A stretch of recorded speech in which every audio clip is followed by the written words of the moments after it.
I love looking at maps, and land bridges are like geographical fuel for the imagination. Looking at two pieces of land and picturing what it must have been like when they were joined together. And even better than that, many land bridges still existed when our ancestors were alive and populating the globe. Take Great Britain and Ireland, for example.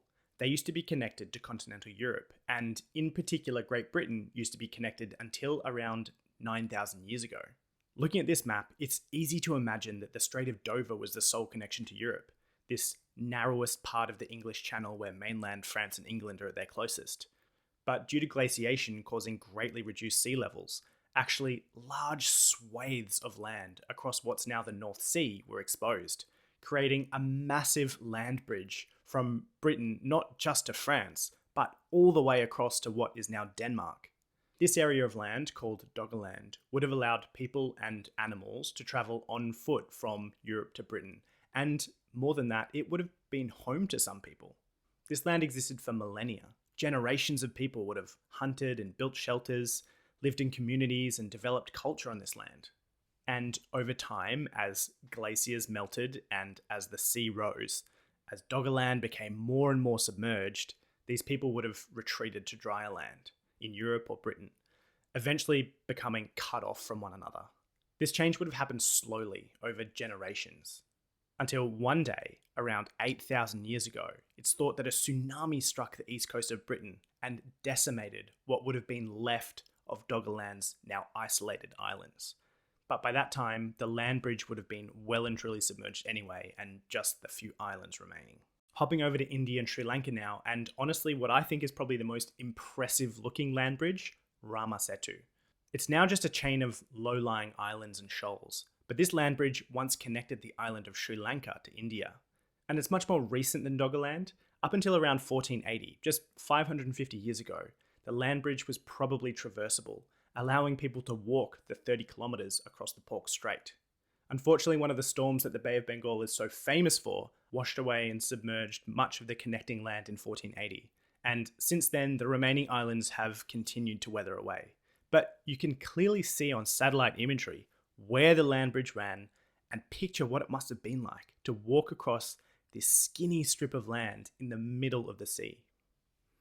One of the most significant land bridges for human migration was the Bering Land Bridge, which allowed people to walk from what's now Eurasia to the Americas without the need for any rafts or boats. When I'm picturing the Bering Land Bridge in my head, it's easier to picture the string of the Aleutian Islands forming together to make like a super long and skinny bridge, like a longer version of Ramasetu in Sri Lanka, but actually the land bridge was formed by glaciation and low sea levels, exposing the sea floor of the Bering Strait, which became a whole chunk of rock and ice, forming a landmass called Beringia that connected what is now Chukotka, Russia, and the US state of Alaska. This has happened a few times in history, but most recently around 30,000 years ago, and it lasted for nearly 20,000 years before the glaciers started to melt, raising sea levels and flooding the Bering Strait around 11,000 years ago. But still, for nearly 20,000 years, humans and woolly mammoths roamed Beringia, crossing this land bridge between what are now two separated continents. And of course, land bridges aren't something that just used to exist. We are lucky enough to be living through a geological era with a hugely significant land bridge. A land bridge that has quite literally reshaped global politics, the Isthmus of Panama.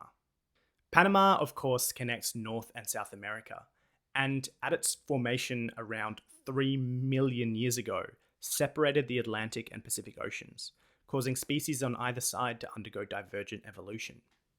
It also allowed land mammals to make their own way between continents, leading to an exchange of species and a mixing of ecosystems. Here's a graph that shows a massive spike in the fossil record of North American animals being found in South America and vice versa around 3 million years ago. The first generations of Americans were thought to have entered North America from the Beringia land bridge, populate the northern continent, and then traverse the Panama land bridge into South America. We of course don't know for sure if any boats were used in the migration of humans to the Americas, but still, two land bridges that completely changed the course of human migration, and one of which still exists today. I think I like the idea of land bridges so much because When you look at a map, you can so easily picture which parts were connected. You can imagine what it must have been like for humans or other mammals to inhabit those areas, walk across from one continent to another.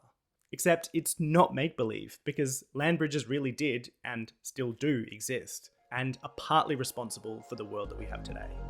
Anyway, thanks for watching, and I'll see you next time.